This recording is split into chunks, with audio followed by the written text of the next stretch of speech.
чуноне ки шумо иттилоъ доред бо дастуру ҳидоятҳои асосидори сулҳи ваҳдати миллӣ пешвои миллат президент ҷумҳурии тоҷикистони муҳтарам эмомалӣ раҳмон тӯли 2 ҳафта аст ки дар бисёр маркази шаҳрноҳои мамлакат чорабиниҳои мухталифи фарҳангию варзишӣ бо иштироки теъдоди зиёди наврасону ҷавонон идома дорад.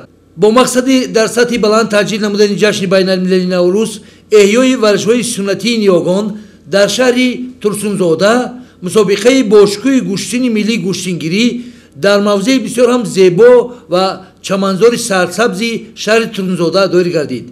дар чорабинии варзишӣ беш аз 100 нафар паҳлавони маъруф аз вилояти мухтори кӯстони бадахшон, Сух, Хатлон, шаҳрноҳои тобимарказ, води Рашт, шаҳри Душанбе ва як дастаи мукаммал аз ҷумҳурии Ӯзбекистон ва Федератсияи Россия тӯли 5 соат бо ҳам рақобат карданд. мусобиқаро хурдсолон ва ҷавонон оғоз карда, сипас бузургсолон мусобиқа шомил гардиданд. сабқатҳо асосан бо паҳлавони ҷумҳурии Ӯзбекистон хело ҳам ҷолибу диданӣ сурат гирифтанд. Билол Одинаев, Меҳроб Ҳасанов, Зоҳир Ибодов, Зоҳид Ҳусейнов аз ҷумҳурии Ӯзбекистон, Муҳаммадризо Қурбонзода, Абдурашид Зиёбеков аз вилояти мухтори кӯстони бадахшони ҷумҳурии Тоҷикистон ки бар 5-6 ҳарифи худ дастболо шуданд, беҳтарин паҳлавони мусобиқа эълон гардиданд.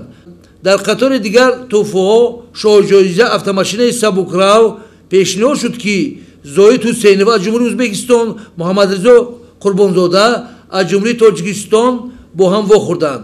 ин қуввозмоҳӣ дур давом накард. дар вақти бисёр ҳам кӯтоҳ Зоид Ҳусейнов аз ҷумҳурии Ӯзбекистон бо усули сари китф ҳарифро ҳаво дода сазовори шоҳиҷоизаи мусобиқа гардид. мусобиқа ки тӯли беш аз 5 соат давом кард бо ҷашни воқеии варзиш табдил ёфт. зери сиёсати варзишпарварона ва хиратмандонаи асосгузори сулҳу ваҳдати миллӣ пешвои муаззами миллат ҷаноби олии муҳтарам эмомалӣ раҳмон дар тамоми манотиқи кишвар ҷашни оламафрӯзи наврӯз бо як шукӯҳу шаҳомати хоса таҷлил гарда истодааст. баргузории чорабиниҳои оммавии варзиши фарҳангӣ дар тамоми манотиқи кишвар бо як шукӯҳи шаҳомати хоса идома дорад, зеро ки наврӯзи мо наврӯзи байналмилалӣ аст ва шукӯҳи байналмилалӣ дорад имрӯз. ва дар зери сиёсати хиратмандонаи муҳтарам пешвои муаззами миллат мақомоти иҷроии ҳокими давлатии шаҳри Турсунзода дар ҳамоҳангсозӣ бо бахши кор бо ҷавонон ва варзиши шаҳри Турсунзода бахшида ба ҷашни Наврӯз мусобиқаи гӯштини миллӣ инчунин аспдавонӣ ва бузкашӣ баргузор гардид ки дар мусобиқаи мо қариб наздики 8000 нафар танҳо дар мусобиқаи гӯштини миллӣ тамошобинону мухлисон иштирок доштанд.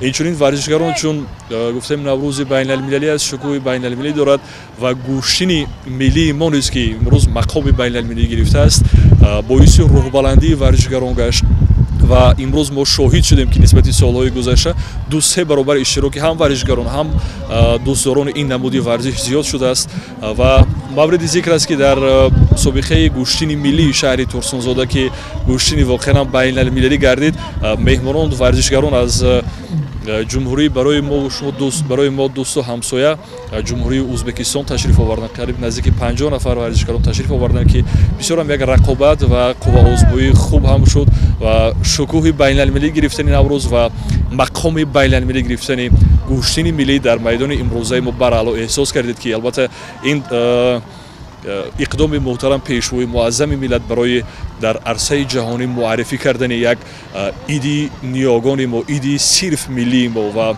намуди варзиши сирф миллии мо ки бевосита бо ташаббуси муҳтарам пешвои миллат имрӯз мақоми байналмилалӣ гирифтааст, боиси рӯҳбаландӣ ва боиси ифтихори тамоми миллати тоҷик аст. боиси фароҳмандист ки сол ба сол варзишгарони кишварамон бо комёбии пайдарпайи худ эътибори Тоҷикистони азизро дар арсаи ҷаҳони баланд бардошта истодаанд.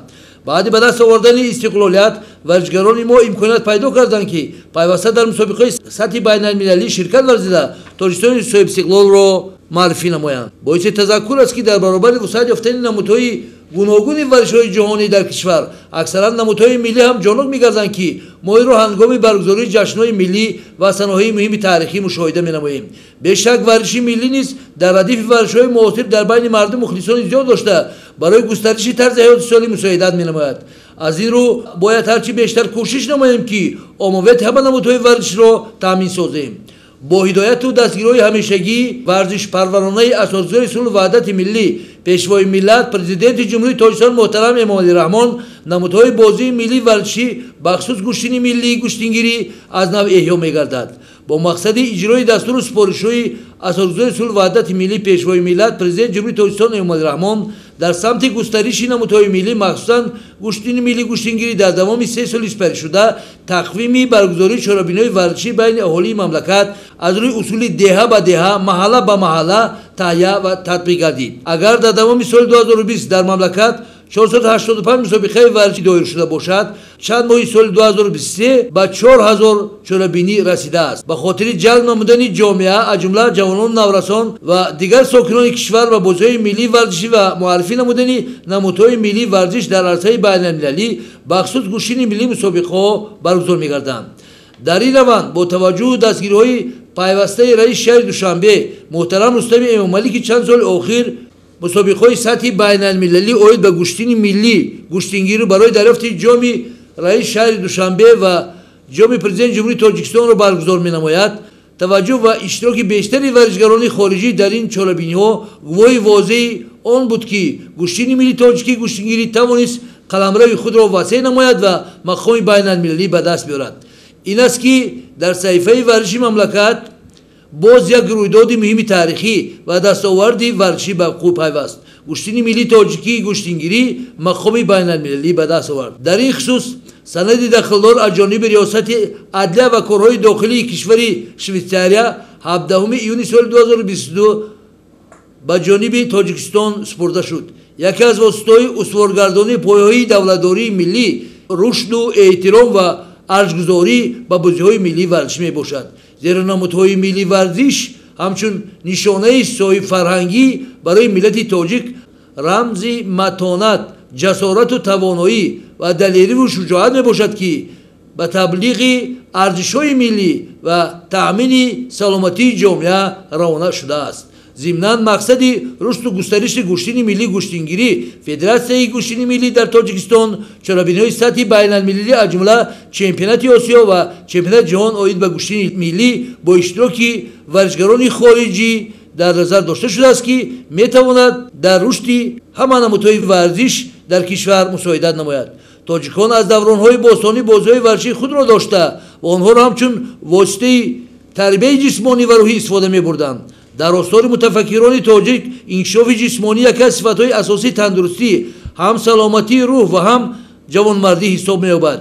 Кайковус дар қобусномаи худ дар масъалаи тарбияи ҷисмонӣ ва варзиш яке аз воситаҳои асосӣ ҳисоб карда шоҳмотбозӣ, чавгонбозӣ, шиноварӣ дар айёми ҷавонӣ ва пирӣ барои саломатии инсон хеле ҳам муфид ва зарур мебошад.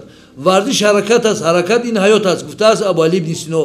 Абулқосим Фирдавсӣ дар шоҳномаи безаволи худ шавқи калондоштаи аҷдодони моро нисбат ба варзиш хеле хуб ба қалам додааст.